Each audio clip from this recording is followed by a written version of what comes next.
Hai guys, di video kali ini saya akan update soal Bitcoin dan Ethereum, di mana khususnya Ethereum performanya cukup baik selama beberapa hari terakhir ini. Kira-kira apa yang mendasari pump tersebut, dan ada juga beberapa informasi penting yang saya mau share kepada teman-teman. Nama saya Kelby dan saya menyajikan informasi seputar fundamental, technical, dan on-chain analysis. Tonton video ini sampai akhir agar informasi yang lengkap dan bermanfaat. Kita akan mulai dulu dengan Bitcoin di time frame weekly, karena hari ini hari Senin, di mana yang weekly close-nya itu sebenarnya dia mulainya itu low-nya itu di 18.900-an sampai ke situ, tetapi close-nya itu tidak terlalu bagus dibandingkan dengan minggu lalu karena dia turun lebih sedikit dibandingkan dengan yang close daripada minggu lalu, yaitu di sekitaran harga 20.700-an. Kalau kita lihat yang lain juga sama bentuknya ya teman-teman. Oke, dan ini itu menunjukkan adanya ketidakpastian, jadi tidak terlalu bullish, tidak terlalu bearish untuk time frame weekly-nya itu, dan masih ada kemungkinan bagi Bitcoin juga untuk bisa mengetes ke 300 weekly moving average itu di harga di sekitar 17.000 atau 16.800, 16.900-an. Kalau kita melihat untuk time frame daily-nya itu juga ada engulfing candle yang terjadi di sini, di mana ini merupakan menunjukkan kalau selling pressure-nya itu lebih kuat daripada dengan hari sebelumnya, yaitu Minggu selling pressure-nya lebih kuat dibandingkan dengan hari Sabtu, meskipun Sabtu itu ada pump yang cukup lumayan. Minggu juga bisa sampai ke 21.600, tapi ternyata turun dari situ. Dari segi volume di Bitstamp ini tidak terlalu besar ya teman-teman, jadi hanya biasa-biasa saja. Tapi kalau misalnya di Bitcoin USDT yang punya Binance ini juga tidak terlalu besar, malah menurun ketika dia mengalami kenaikan seperti ini. Dan sepertinya ini mungkin ada rounded top lagi yang terjadi. Ya, kita lihat untuk di time frame 4 jamnya itu bagaimana. Untuk di time frame 4 jamnya itu Bitcoin sedang membentuk pola rising wedge, sudah membentuk pola rising wedge dan sudah terjadi breakdown ke bawah, di mana daerah ini retestnya itu ada di 21.300-an. Ketika Bitcoin membentuk rising wedge ini, dia sempat naik ke harga 21.600-an, tepat di daerah supply zone ini, di mana ketika dia menyentuh di daerah ini, dia langsung turun ke bawah, dan ini langsung terjadi ada selling pressure yang cukup kuat. Next support itu ada di mana? Next support itu bisa ada di 20.500-an dan ada juga di 20.200-an, dan ada support yang kuat berada di daerah demand zone yaitu 19.400-an ya. Itu daerah-daerah yang perlu kita pantau. Kalau kita lihat secara EMA ribbon, sekarang dia sedang meretest daerah bawah daripada EMA ribbon ini, tetapi untuk 1 jam, untuk EMA ribbon 1 jam, dia sedang retest ini di harga 21.000. Jadi sudah ke bawah lagi. Kita lihat kalau misalnya dia ke bawah, ketika dia di bawah daripada EMA ribbon ini, maka dia akan cenderung untuk bearish ya teman-teman. Seperti pada kasus di sini, ketika dia berada di atas EMA ribbon, maka dia akan cenderung untuk bullish. Kita akan lihat apakah dia bisa mengklaim lagi harga EMA ribbon agar harganya itu bisa berada di atas EMA ribbon tersebut. Oke, kemudian ini ada support yang lain, yaitu supportnya yang berada di sini yaitu 20.500 sama dengan garis ini merupakan support dari pivot weekly-nya. Oke, dari volumenya bagaimana? Dari volumenya biasa-biasa saja, tidak terlalu besar, rata-rata saja di daerah-daerah sini ya teman-teman. Oke. Untuk Bitcoin dominance bagaimana? Bitcoin dominance terus menurun karena terjadi penguatan koin ETH, dan Bitcoin dominance yang real juga ini terjadi penurunan yang cukup signifikan dari yang paling tinggi itu di 71,6% itu sampai ke 68,4%, dan masih downtrend ya setelah dia breakdown ke bawah daripada garis support yang ada di sini, dan dia next-nya itu bisa ke 41,5%. Ini menunjukkan ada penguatan altcoin terhadap Bitcoin. Next itu adalah Ethereum USDT, di mana kemarin hari Sabtu itu pump yang cukup lumayan dari 1.200 itu sampai ke 1.423. Kemudian dia terhalang karena ini merupakan all time high sebelumnya ya teman-teman. Jadi yaitu di sini di all time high sebelumnya.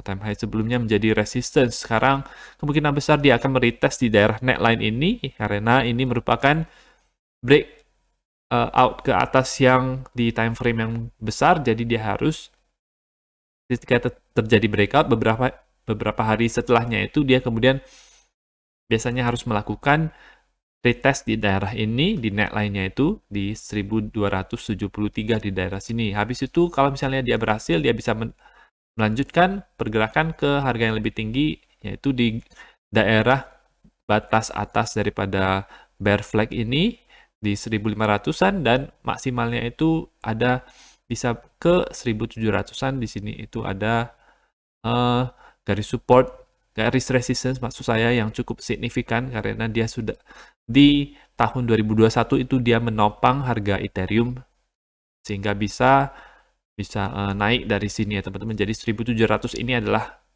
yang cukup krusial untuk Ethereum.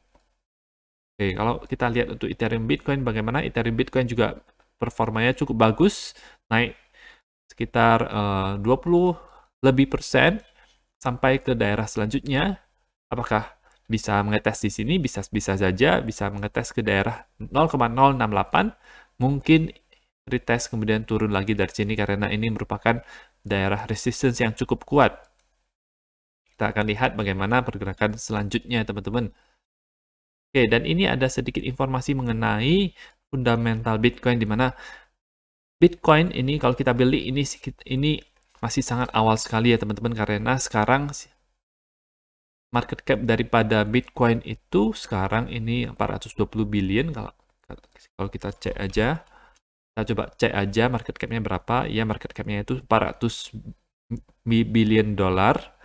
400 billion dolar. Kalau misalnya kita dibandingkan dengan saham, dengan instrumen keuangan yang lainnya, maka ini kita masih awal banget. Tesla 700 bahkan 2 kali daripada Bitcoin, Amazon itu 3 kali dari Bitcoin, Google itu sekitar 4-5 kali sampai Bitcoin. Ini all time high-nya Bitcoin itu ada 1,45 triliun, Microsoft bahkan jauh lebih besar daripada Bitcoin. Apple juga, ini adalah euro, mungkin ini adalah emas ya teman-teman, 11,4, dan ini indeks saham S&P 500, ini kemudian ini sepertinya uang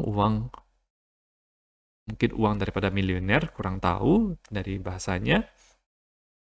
Ini adalah uang dari semuanya. Jadi kalau kita lihat ini Bitcoin berada di sini sekarang, potensinya itu sangat besar sekali. Dan jangan lewatkan kesempatan ini, teman-teman DCA Bitcoin, karena potensi rewardnya itu sangat besar dibandingkan dengan risk-nya. Dan kata Will Clemente juga, kalau misalnya kamu berpikir Bitcoin bisa ke 10.000 dolar dari harga sekarang, itu berarti turun 50%. Di mana target 2025 itu targetnya adalah 180.000. Kamu melihat suatu 1:9 rasio risk reward-nya dengan potensi turun itu 50%, tetapi kamu bisa naik 900% ya teman-teman. Kamu invest saja 1% dari total portofolio kamu, kamu hanya meresikokan 0,5% dengan 9% kenaikan daripada total uang yang kamu miliki. Jadi ini no-brainer, ini nggak usah dipikir lagi, nggak usah analisa terlalu mendalam, pikir secara sederhana saja seperti ini, maka kemungkinan besar kita lihat memang bisa ke 10.000, tetapi secara jangka panjang ini itu akan naik juga karena Bitcoin banyak yang pegang, banyak yang menyebarkan soal Bitcoin ini bagus, dan ini bisa menjadi suatu hal yang baik juga buat negara-negara yang sedang kesusahan atau mengalami krisis moneter di negaranya. Jadi ini adalah saran yang sangat baik menurut saya. Teman-teman DCA Bitcoin saja boleh taruh 1% dari total portofolio kita. Kamu hanya meresikukan 0,5% daripada seluruh portofolio yang kamu miliki.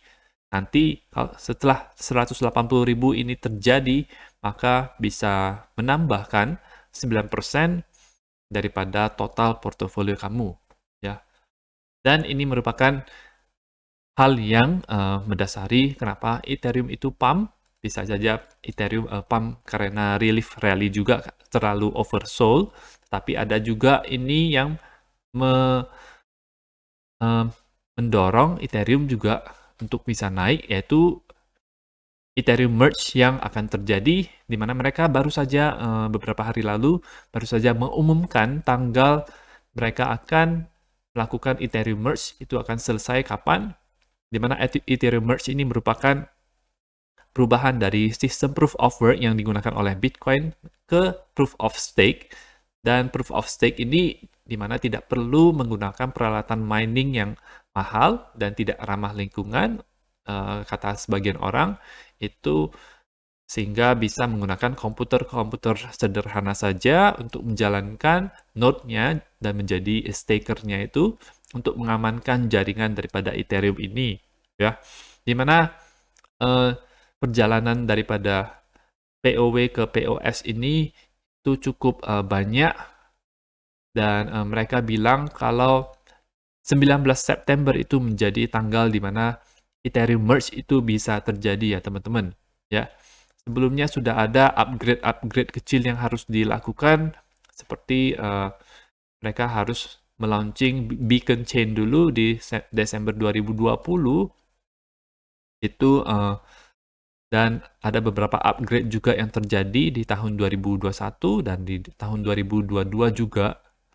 Itu teman-teman bisa baca di sini dengan lengkapnya.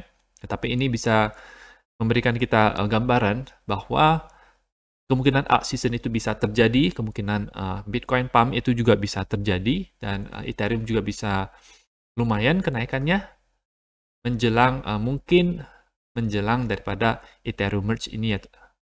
Dimana ini sekitar 2 bulan lagi, hari ini bulan Juli, Agustus, September, berarti sekitar 2 bulan lagi dari sekarang. Jadi itu saja untuk informasi pada hari ini, semoga bermanfaat. Tetap dukung channel saya dengan mengklik like dan subscribe, dan nantikan video saya selanjutnya.